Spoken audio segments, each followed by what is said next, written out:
fitosanitaria, el cual estará moderado por nuestra directora técnica de epidemiología y vigilancia fitosanitaria del INCA, la doctora Edna Milena Zambrano. Por Edna Milena. Bueno, nuevamente para todos, buenos días. Un placer verlos. Como mencionó Pilar también en el inicio de la mañana, pues interesante ver que todavía el auditorio pues se sigue manteniendo en ese número importante. Con este conversatorio pues damos como finalizado esta serie de conferencias enfocadas al área técnica de la dirección. Espero que ustedes estén de acuerdo con lo que yo voy a mencionar acá, y después fueron unas charlas supremamente interesantes.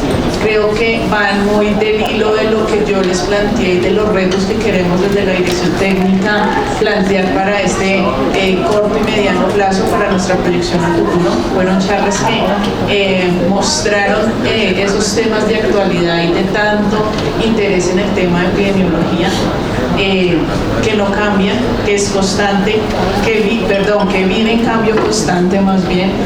La epidemiología no es un tema estático, es un tema que se mueve en el tiempo con bastante facilidad. Agradecerles porque fueron charlas muy interesantes, muy valiosas, y sé que nos van a aportar bastante a nuestro recorrido profesional y a cada una de las instancias en las que nosotros nos estamos pues moviendo en el sector del campo. Hay unas preguntas que las vamos a hacer de manera general para todos, pues porque queremos conocer pues cuáles son los puntos de vista a estas. La primera de ellas es: ¿cómo pueden los gobiernos y las organizaciones internacionales utilizar estos resultados de investigación para establecer regulaciones fitosanitarias más efectivas? Es como todo esto, desde lo que ustedes aportan con el tema, por ejemplo, en el caso de nuestros compañeros de modelamiento y predicción, pues cómo se aporta a que ese tema de reglamentaciones, en temas ya además de globalizaciones de mercados, nos puedan pues ayudar. ¿Sí? Sí, doctor Carlos, sí, por favor. Bueno, buenos días para todos.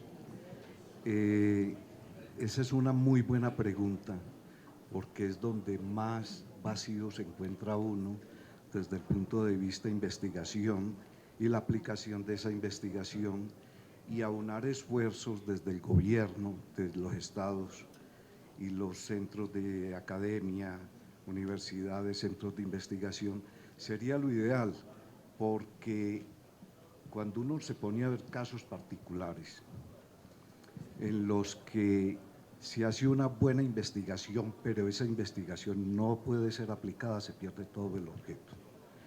Se pierde todo el objetivo de la investigación, que es transmitir, aplicar, para dar respuesta a una sociedad que de alguna manera requiere respuestas a los problemas. Entonces, la idea es articular el Estado con la investigación.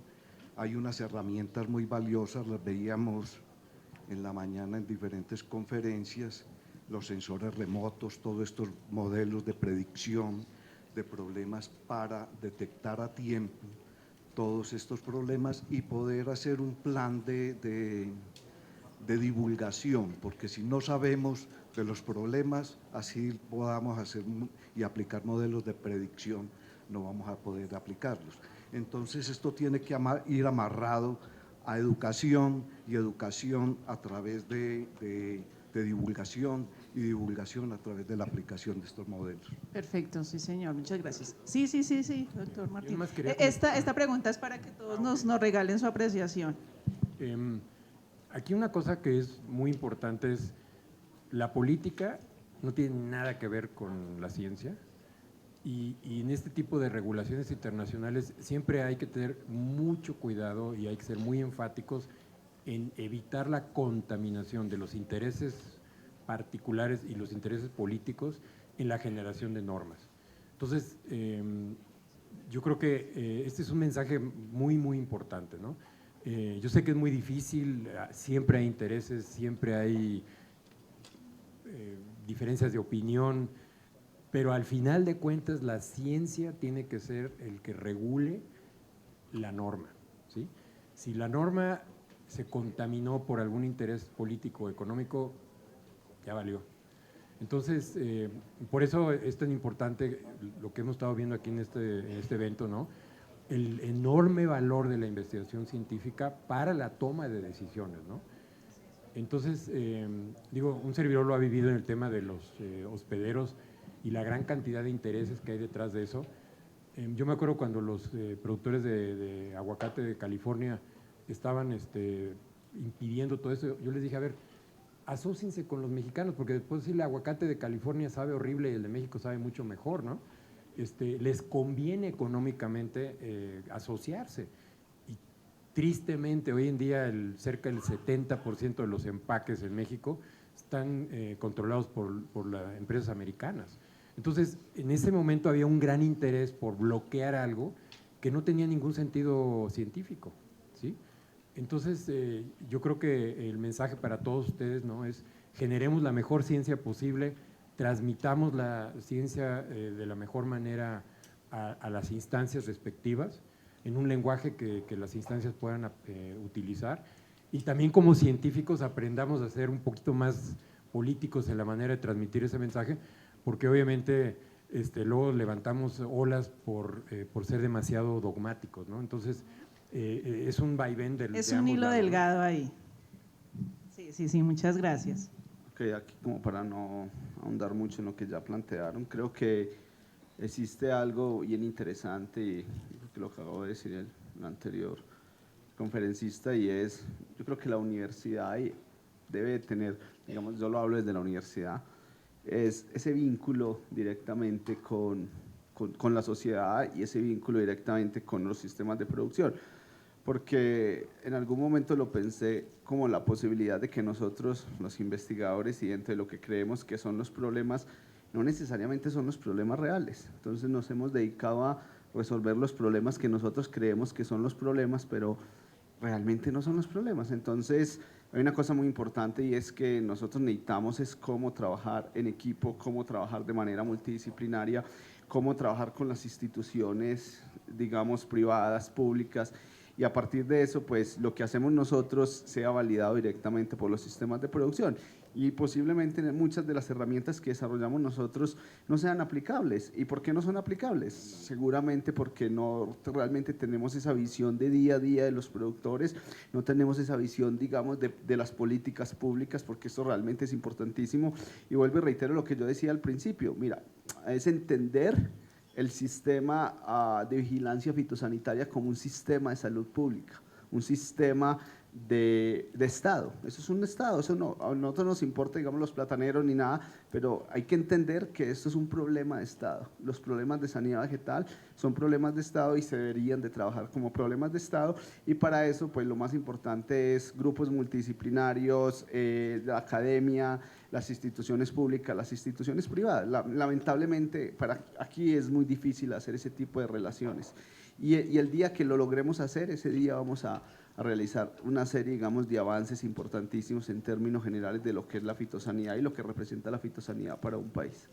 Okay, muchas gracias. En nuestro caso, en el caso Perú específicamente, hemos buscado alianzas siempre con el sector público, porque hubo momentos en que parecían dos barcos a la deriva. Si bien habían acuerdos, habían intentos por hacer estudios en conjunto, pero cada uno iba por separado.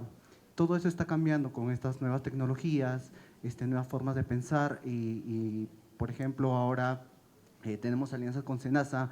SENASA es el que se encarga específicamente por problemas fitosanitarios en Perú, y realmente ahora sí confían, incluso compartimos información científica muy relevante y actual, por ejemplo, en el caso de Bactericera, que ellos querían tomar decisiones para sugerir a los agricultores que utilicen pesticidas, insecticidas, probablemente contaminantes, y nosotros dimos una sugerencia, les damos resultados de investigación para que ellos vean que con evidencia científica no pueden tomar ese tipo de decisiones.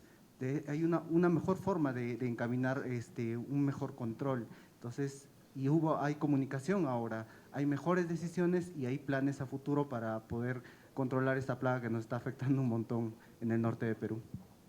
Bueno, entonces como conclusión a esta pregunta, creo que todos estamos de acuerdo en que es articulación. Articulación a nivel de todos los sectores y obviamente que se generen estos espacios de formación y de ampliación de conocimiento, señor. Ok, sí, no, yo creo que me faltó algo y es pues, la necesidad de la ciencia abierta. Yo creo que sin ciencia Un abierta… concepto Sí, muy moderno. Sí, yo no traje presa porque ya me estaba un poquito larguita las diapositivas y todo, pero si no hacemos ciencia abierta no podemos generar desarrollos. Yo creo que tenemos que empezar a liberar los datos, a liberar los códigos, a liberar todo, o sea, porque si no hacemos… Mira, yo creo que el mejor ejemplo de cómo sociedad funcionó fue con COVID. Apenas empezamos a liberar los datos, realmente el modelo de COVID fue fundamental. Y yo lo veo, ese es mi sueño, que uno pueda acceder a datos, que uno pueda compartir los algoritmos, que digamos en el caso de las personas que trabajamos digamos en la parte de programación, nos gusta mucho compartir los algoritmos porque siempre hay alguien que sabe más que el que trabaja con uno, entonces esas personas nos ayudan un montón, pero vuelvo y reitero, y es… Si no nos comparten los datos, para nosotros es realmente muy difícil, demasiado complejo, demasiado difícil. Entonces, la invitación es para poder avanzar como sociedad, necesitamos datos abiertos. Qué pena ahí que me hiciste un nuevo pedacito, pero se me había olvidado. Bueno, no, pero interesante la observación y para pues tenerla en cuenta, sí, es claro. Bueno, otra pregunta que también es para nuestros 4 panelistas. ¿Cómo puede la investigación científica contribuir a la identificación temprana y gestión eficiente de amenazas fitosanitarias emergentes? Sí, sí, doctor Pablo. Sí, bueno, en un caso bien práctico, nosotros desarrollamos una herramienta que nos permite predecir, en cierta forma, en base al uso de la temperatura, con bastante antelación. O sea, si tenemos la temperatura, podríamos saber qué puede pasar el siguiente año incluso, porque la temperatura es estocástica. Y podríamos saber, por ejemplo, el comportamiento, que siempre la temperatura es cálida, inicios de año va bajando la temperatura, entonces podríamos determinar qué podría pasar y qué también pasa cuando ocurre un fenómeno atípico como un fenómeno del Niño, por ejemplo. Entonces, nuestra herramienta nos ayuda y nos permite saber si está incrementándose ese riesgo y podríamos saber de antemano, pero así como dice el colega Joaquín, nos presentaron, si tenemos la información, todo es posible. Es más, los que hacemos modelamiento, podemos modelar cualquier cosa, siempre y cuando tengamos la información. Y obviamente, si la tenemos de antemano y rápida y práctica o a tiempo real, como mencioné en un ejemplo en mi exposición pasada, podríamos lograr esa predicción y ahorrar dinero, esfuerzo y otros problemas que conllevan a eso, ¿no? Problemas sociales, por ejemplo. Ok, perfecto. Yo creo que el problema, yo como lo veo es, ok, listo, nosotros hacemos el modelo, pero yo creo que yo siempre le digo a mis estudiantes es, pues un modelo sin sentido es un modelo plano, es una cajita negra. Y entonces, digamos, para responder la pregunta, sí, los modelos muy interesantes. Entonces, en algún momento yo veo 3 aspectos fundamentales ahí. Uno es el modelo, por supuesto. Mucha gente nos dedicamos a hacer modelos. Existen algoritmos, existe todo ya las herramientas para hacer el proceso de modelamiento. Listo, esa es la primera parte. Segundo, realmente la interpretación del modelo. Eso ya es una cosa realmente fundamental y es que los modelos siempre, yo lo digo y se lo digo siempre a mis estudiantes, los modelos tienen que tener sentido biológico, tienen que tener sentido agronómico y por supuesto deben de llevar a tomar una decisión, que de alguna manera es lo más importante. Y tercero es los usuarios. Yo creo que los usuarios para mí es el bache, ¿cierto? Es el gap que tenemos en nuestros procesos, porque la pregunta es, bueno, usted se desgasta haciendo los modelos, las instituciones se desgastan en tratar de visualizar los modelos, de interpretar los modelos y de generar estrategias, pero la pregunta es, ¿el usuario final está usando los modelos? O sea, hacemos un modelo de riesgo y listo, tenemos todos los elementos, podemos entender cómo va a ser el proceso de dispersión, de potencialmente áreas con una mayor probabilidad de ocurrencia, pero pues a la final, ¿qué hacemos con los modelos? Y los modelos, pues a la final, ¿le sirven o no le sirven al usuario final? Pero si el usuario final no hace el proceso, no desarrolla el proceso de forma correcta, no toma la decisión de la forma correcta, entonces nosotros le podemos generar los modelos buenos o malos, puede ser el modelo más perfecto, pero si el usuario no es capaz de entender y no es capaz de tomar la decisión correcta cuando tiene el modelo, pues entonces no estamos haciendo nada, porque pues nos desgastamos, pero no, entonces tenemos que trabajar mucho en ese usuario final, que es quien usa la información y quien toma la decisión. Muchas gracias, sí señor. Bueno, como les mencionaba en la plática, ¿no? El primer paso es que tenemos que aceptar la realidad, ¿no? O sea, el cambio climático, el calentamiento global, pues es una realidad. Si la vemos en un proceso, estaba platicando con el profesor aquí de evolución, si lo vemos en un enfoque evolutivo, pues sí, o sea, nos podemos dedicar aquí a discutir circularmente, pero en este momento estamos enfrentando un problema de calentamiento global que está haciendo que las plagas se muevan de zonas bajas a zonas altas, que están adaptándose a nuevas condiciones. Entonces, el papel de los científicos, como les traté de explicar en la conferencia, es acopiar la mayor cantidad posible, desde las bacterias en la tripa de la mosca, como les enseñé, hasta la parte genómica, conductual. Les documenté que hay personalidad, entre comillas, entre cada mosca, ¿sí? Entonces, el papel de los científicos es, con base en esta información profunda, ayudarle a las autoridades a predecir de la manera más exacta posible escenarios futuros. Y yo creo que ahí el caso que les mencioné de las manzanas es muy sintomático, ¿no? Los gobiernos tienen que estar muy pegados a los científicos para empezar a visualizar los escenarios de los próximos 30, 50 años. O sea, cuando un servidor llegó a México a hablar de que la mosca mexicana de la fruta iba a empezar a atacar las manzanas, la gente estaba diciendo, otra vez Martín con sus locuras. Pues no, o sea, no son locuras, son realidades, ¿sí? Y las moscas, los insectos, se adaptan muy rápidamente a las condiciones ambientales variables y el papel que tenemos es ese. Ahora, imagínense un productor de manzanas en el norte de México al que los técnicos le recomendaron sembrar golden y hay miles de hectáreas de golden y ahora dile, ¿sabes qué? No, ¿sabes que vas a tener que cambiar? Ahí hay una dosis de responsabilidad tremenda en las decisiones que tomamos como directivos de cara a futuro, porque un productor no puede cambiar de cultivos en árboles frutales de un año para el otro. Entonces, mensaje número uno, respetemos la variabilidad, fomentemos la variabilidad, no nos casemos con esquemas únicos.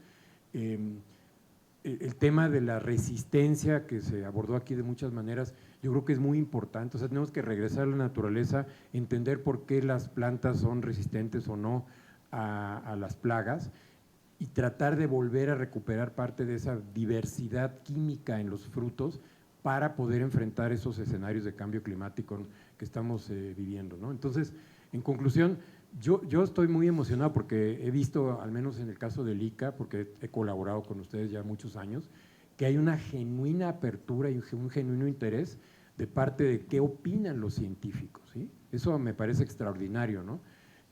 Ahora tenemos que meter las diferentes capas y yo quisiera terminar otra vez con este mensaje de pensemos en la naturaleza, ¿no? O sea, yo sé que el mundo está creciendo y que hay un problema de alimentación, pero si seguimos en esta dinámica de destruir completamente el planeta y estarlo transformando en algo que no es viable, pues las plagas nos van a ganar el mandado en 3 patadas, ¿sí? Al menos la mosca mexicana de la fruta o Bactrocera dorsalis o Ceratitis capitata se van a reír de nosotros y van a hacer su agosto con las condiciones que estamos generando, ¿no? Entonces yo creo que el mensaje que quiero mandar, y sobre todo a la gente joven, ¿no? La naturaleza tiene mucho que enseñarnos y tenemos que regresar otra vez con humildad a aprender de la naturaleza para que estas políticas estén basadas en la naturaleza, ¿no? Gracias. Bueno, sí, yo quisiera referirme a la conclusión de la anterior pregunta, articulación. Es articulación realmente. Si no articulamos todos estos actores en el tema de sanidad, vamos a estar trabajando solos como lo han manifestado ustedes. Y esa articulación es a través de la educación, no hay otra manera. Educación y divulgación. Hay muchos casos, en el caso particular de forestales, estamos frente a unos riesgos grandes. Ayer mencionábamos en la conferencia algunos de ellos, pero lo que hemos visto en el ámbito internacional es cómo se mueven estas plagas, y a diferencia de lo que ocurre con los cultivos agrícolas, que podemos rotarlos, en forestales es más complicado porque son unos turnos largos. Entonces tenemos que hacer una prevención más enfática en el sentido de cómo y qué estrategias implementar, y para evitar o por lo menos detener el ingreso de estos riesgos. Colombia es un país tropical, todos lo sabemos, y estas plagas y estos problemas de países de zona templada se están moviendo a nuestro trópico con una ventaja para ellos. Encuentran unas condiciones de entrada adversas, pero rápidamente ellos se adaptan y se vuelven más peligrosos que en sus sitios de origen y en sus sitios de zonas templadas. Entonces hay que tener mucho cuidado con eso, pero yo finalizaría esto para no alargarnos más en que tenemos que articularnos. Si no articulamos todos estos organismos, estamos trabajando solos, creando modelos de predicción para aplicarlos en dónde. Si la gente no sabe cómo usarlos, no sabe cuáles son las bondades de esos modelos, entonces tenemos que articularlos. Ok, sí, creo que todos estamos completamente de acuerdo con que esas son las estrategias. Esta otra pregunta es una pregunta que ya va más como aterrizando más los temas de predicción, y es cómo hacer para que estas herramientas de predicción de riesgo, de presencia de plagas, sean accesibles y fáciles de usar. Accesibles, bueno, los que ya nos hemos estado involucrando en estos temas, pues nos damos cuenta que, como lo mencionaba el doctor Joaquín en su presentación, ya hay bastantes herramientas donde, y formas a través de internet donde nosotros las podamos conseguir, pero sobre todo que sean ese tema de que sean fáciles de usar para los agricultores.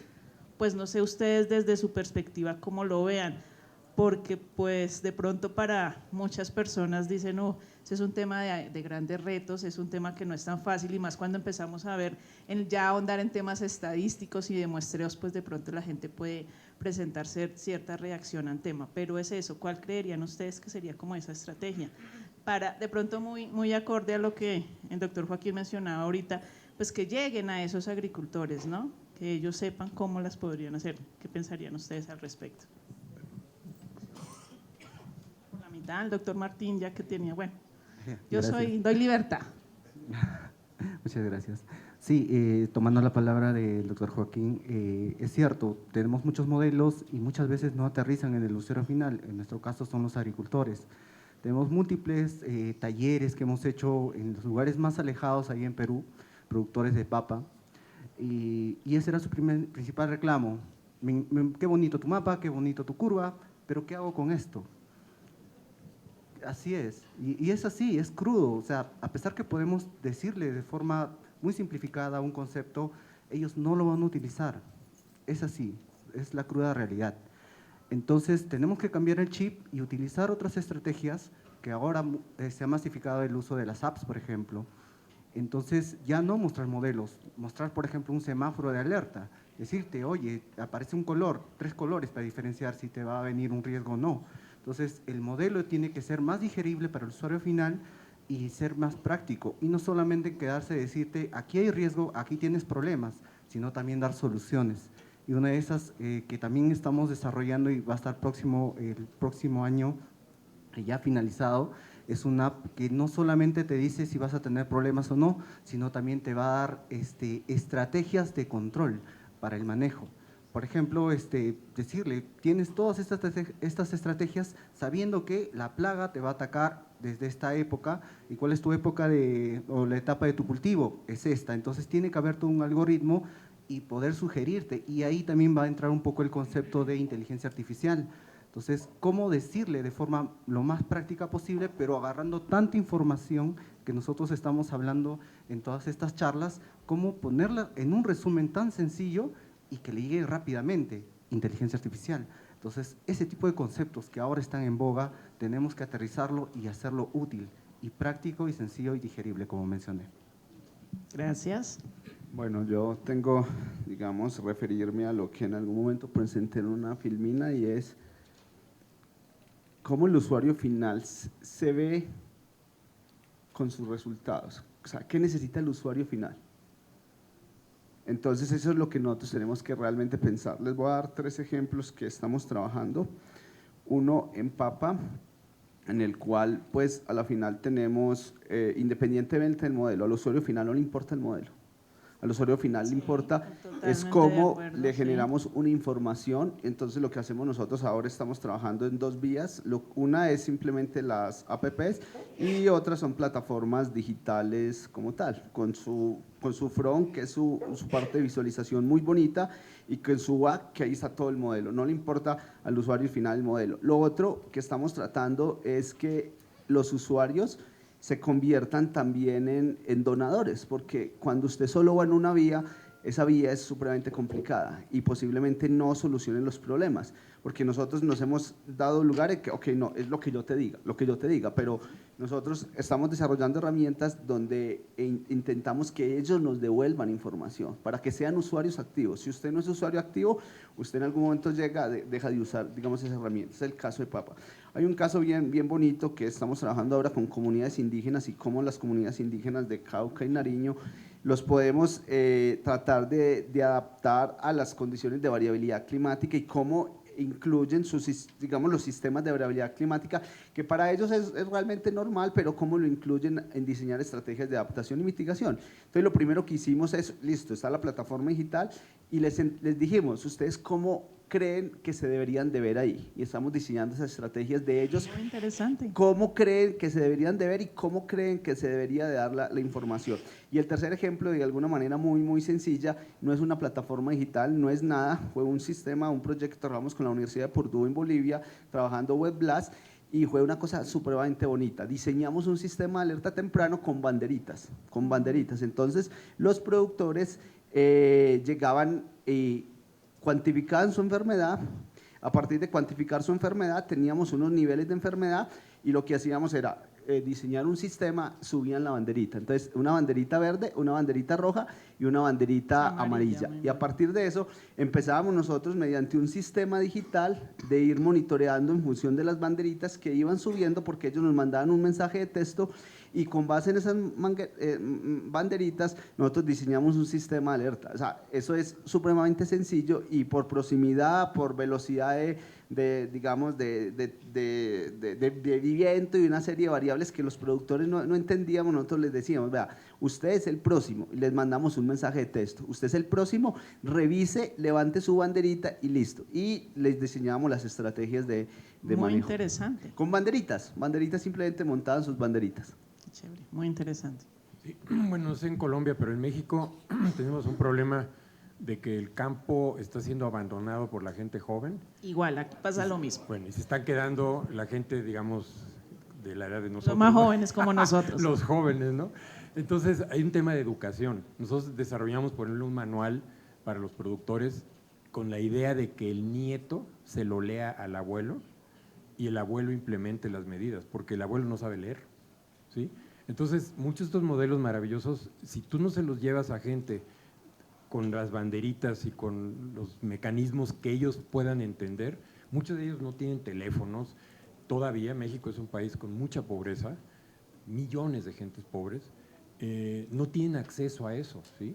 Entonces tenemos que buscar las maneras de educar a la gente, de llevarles estas herramientas, porque miren, si estamos hablando por ejemplo del modelo de Suiza, y ustedes seguramente lo conocen, ¿no? En Suiza los productores de vid en la mañana se despiertan con el modelo más sofisticado que se puedan imaginar, que yo lo viví, y toman decisiones en tiempo real a lo largo del día, dependiendo de la humedad relativa del aire, dependiendo de X, Y, Z, aplican, no aplican, hacen, no hacen, en tiempo real todo el tiempo. Pero es un país que está perfectamente interconectado, que tienen todos acceso a la tecnología, ¿no? Soñar en algo así en México es virtualmente imposible, ¿no? Ahora, por otro lado, también tenemos que tener mucho cuidado en que las tecnologías sean lo más prácticas posibles y más sencillas. Una tecnología baratísima, muy eficiente, o sea, absolutamente eficiente. Tú englobas tus frutos con una bolsa, y ya no te preocupas ni de enfermedades ni de moscas, ¿no? Entonces, ese tipo de cosas luego se nos empiezan a olvidar. Entonces, yo creo que tenemos que estratificar, o sea, el productor, digamos, que ya usa chips en cada planta, en la raíz de cada planta, y que a través de los modelos que ustedes desarrollan, una computadora le manda los nutrientes específicos a esa planta. Esa es la tecnología de precisión de alto rendimiento que los productores capitalizados se pueden dar el lujo, versus el pequeño productor que vive en la montaña, que no sabe leer ni escribir, y que esa es una realidad en América Latina. Entonces tenemos esos dos extremos y tenemos que… Pero el caso de las bolsas, yo de verdad, yo se los comento a todo el mundo, ¿no? Tan sencillo como eso. Agarras a un niño, le colocas una bolsa y además una trampa con orina humana, que no cuesta nada, que funciona perfectamente bien para algunas especies de mosca, y con eso tienes un sistema de cero costo y muy eficiente. El caso de las bolsas son también muy baratas. Entonces, yo creo que aquí hay que adecuarnos a la realidad, movernos en la dirección de capacitar a la gente, y ahí tenemos que empezar con un problema mucho más macro, que es la educación de la población en general, ¿no? Dijo una frase muy importante, doctor, movernos en la realidad, y eso es muy, muy, muy válido, es eso. Bueno, ya para finalizar y resumamos. Queda fácil, ¿no?, hacer el resumen. La verdad es que más que investigadores, lo que debemos ser es extensionistas, porque si no sabemos transmitir los resultados de nuestras investigaciones, estamos en la mitad de lo que hemos hecho.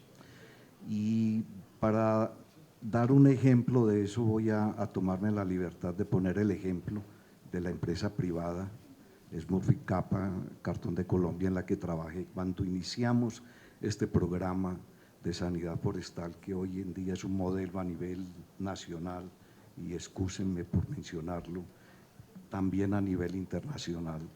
Arrancamos fue de esa manera, con el agricultor, con el trabajador, y toda esa transferencia de lo que íbamos investigando, los primeros usuarios eran ellos y se los enseñábamos haciendo, todo eran prácticas, y eso creó a nivel interno en la empresa una cultura fitosanitaria que hoy celebramos tenerla, que diría yo, eso sería ideal a nivel de un país, pero hay que hacerlo con ellos. Si lo seguimos haciendo a través de laboratorios, resultados extraordinarios, pero si no los compartimos, si ellos no se involucran, aún con cosas tan sencillas, Liliana, me acuerdo cuando eras estudiante. Hace poquito. Liliana, muy jocosamente, en una de las visitas a la empresa me dijo, ¿qué insecto es este, Carlos? Le dije yo, tal insecto, y me dijo, con ese caminadito no creo, pero allí habían unos compañeros, y es precisamente, esa es la forma de entregar el conocimiento, de una manera sencilla. Entonces, por eso resumo, antes que ser investigadores debemos ser extensionistas, porque si no sabemos transmitir lo que aprendemos de nuestros resultados, nos quedamos en la mitad. Bueno, muchísimas gracias. Ya para finalizar voy a hacer hubo bastantes preguntas, estuvieron muy interesados en todos sus temas, pero para finalizar pues ya voy a hacer una pregunta en especial para cada uno de ustedes. Doctor Carlos, ¿qué acciones para prevención de control de plagas y enfermedades puede sugerir para zonas donde no hay cultura forestal ni asistencia técnica forestal? Resumo lo mismo, es educación, hay que llegar con educación. Si no llegamos con educación, por más que llevemos modelos fáciles como los que nos han mostrado de aplicar, pero si no sabemos aplicarlos, entonces hay que llegar con educación y alertar a estas personas que están en estas zonas alejadas donde no tienen el acceso a la información, llegar con ellos, pero hay que trabajar con ellos. Hay que involucrarlos. Hay que involucrarlos. Ok, no hay doctor. otra manera. Muy amable, muchas gracias. Para el doctor Joaquín, ¿tiene experiencia modelando poblaciones de malezas? ¿Será más sencillo porque no se mueven? Uy, es una pregunta… Sí, me pareció muy interesante. Difícil. Yo no he modelado, digamos, malezas. En un momento dado hicimos un ejercicio con el profe Guido, por aquí está uno de sus discípulos, y el Guido Plaza, y modelamos fue cómo se mueven las dinámicas de la aparición de malezas resistentes.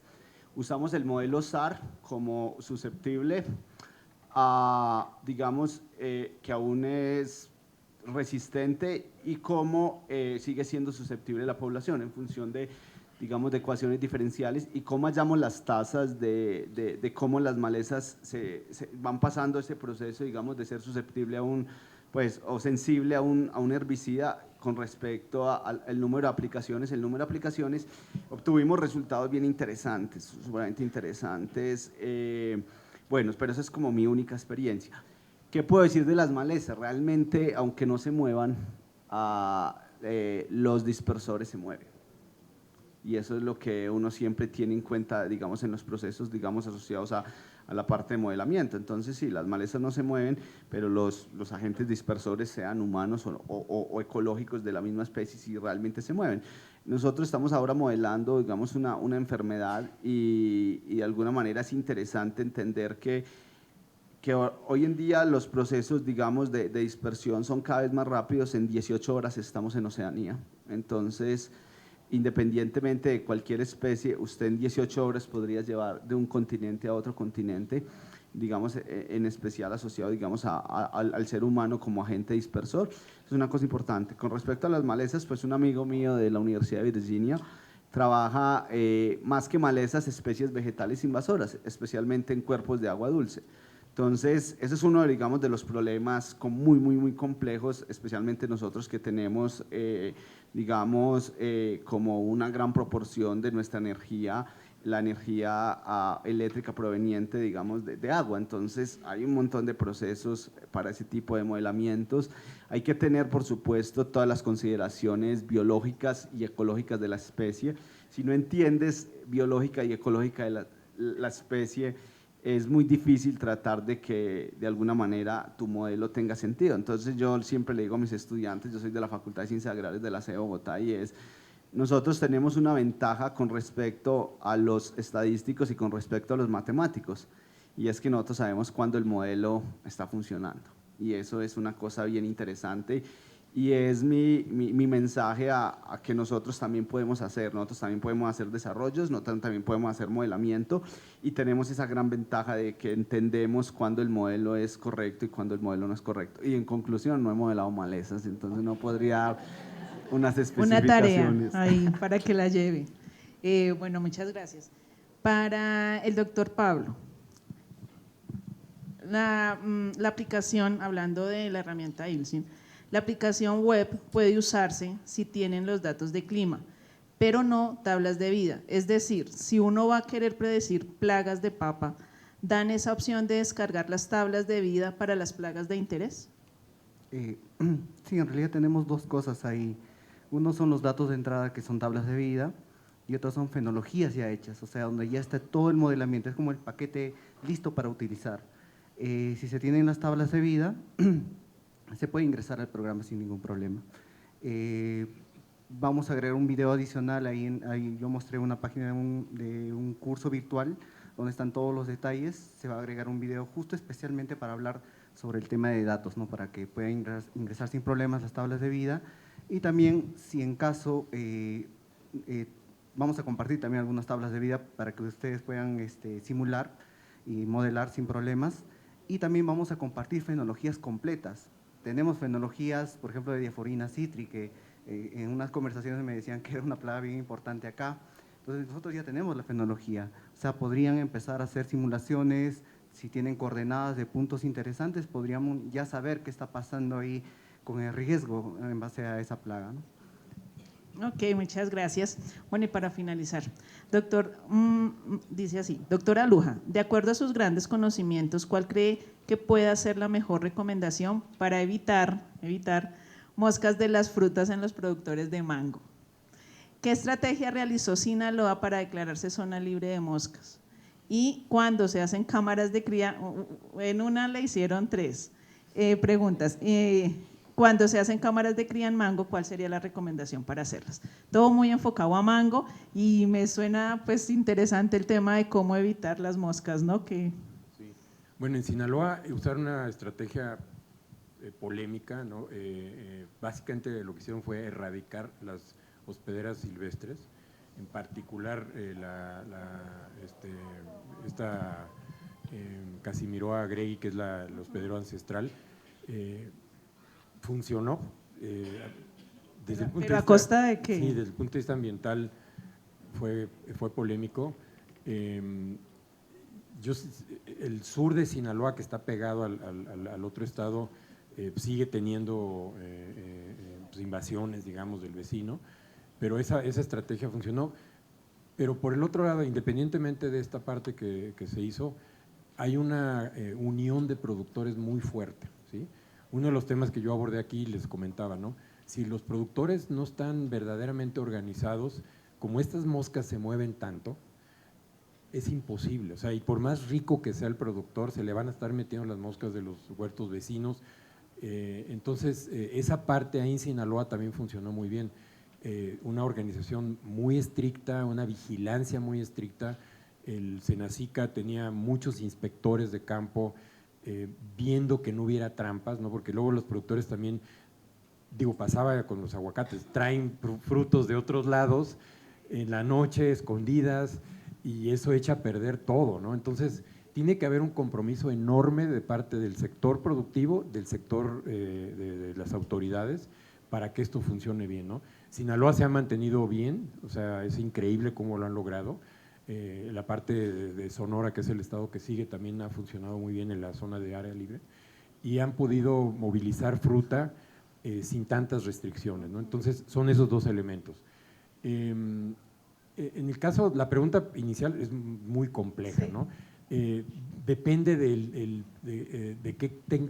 qué tan capitalizado y qué tanto grado de educación tenga el productor para poder aplicar una estrategia X, Y o Z, ¿sí? Eso, yo repito otra vez, la inmensa mayoría de los productores de frutales, al menos en América Latina, son pequeños productores, ¿sí? Y esos productores no tienen dinero, no tienen financiamiento, tienen una visión de mercado mucho más local, y además están siendo explotados por los coyotes, ¿no? La gente que les compra los frutos a un precio de esclavitud, ¿no? Y entonces pues los tienes fastidiados eternamente, ¿no? Ahí tiene que haber una intervención drástica, porque eso genera luego problemas de moscas, porque ese productor que no tiene mercado bueno, pues deja su fruto, porque ¿a dónde lo va a vender, no? Entonces es muy diferente a un productor de Sinaloa capitalizado, con extensiones grandes, con mucha tecnificación, varía completamente la estrategia, ¿no? La última pregunta, las cámaras de cría. Sí, nosotros usamos cámaras comerciales, ¿no? Que se compran en el mercado para hacer este tipo de estudios, funcionan muy bien, son muy eficientes, nos han permitido trabajar durante mucho tiempo, ¿no? Pero yo sí invitaría a las personas que están interesadas en este tema, como lo dijiste tú, ¿no?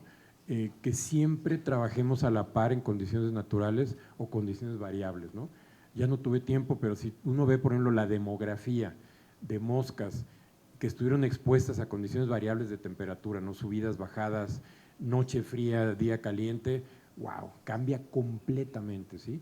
La supervivencia de una mosca en condiciones variables puede ser mucho más grande que una mosca que está expuesta a un estrés constante, una temperatura constante, con el metabolismo a full, ¿no? Entonces, esas cámaras se consiguen comercialmente, ya no son tan caras, ¿no? Y pues es lo que yo recomendaría, ¿no? Pero sí, al final, otra vez, pensemos en el pequeño productor, pensemos en ese productor donde se generan los problemas para los productores comerciales, y aboquémonos a encontrarle soluciones baratas. Bueno, pues muchísimas gracias. Aquí el tema es tiempo, ¿no? Porque perfectamente nos podíamos quedar aquí todo el día escuchándolos a ustedes con sus interesantes intervenciones. Nuevamente, muchísimas gracias, y pues en el ICA bienvenidos siempre. Muy amables.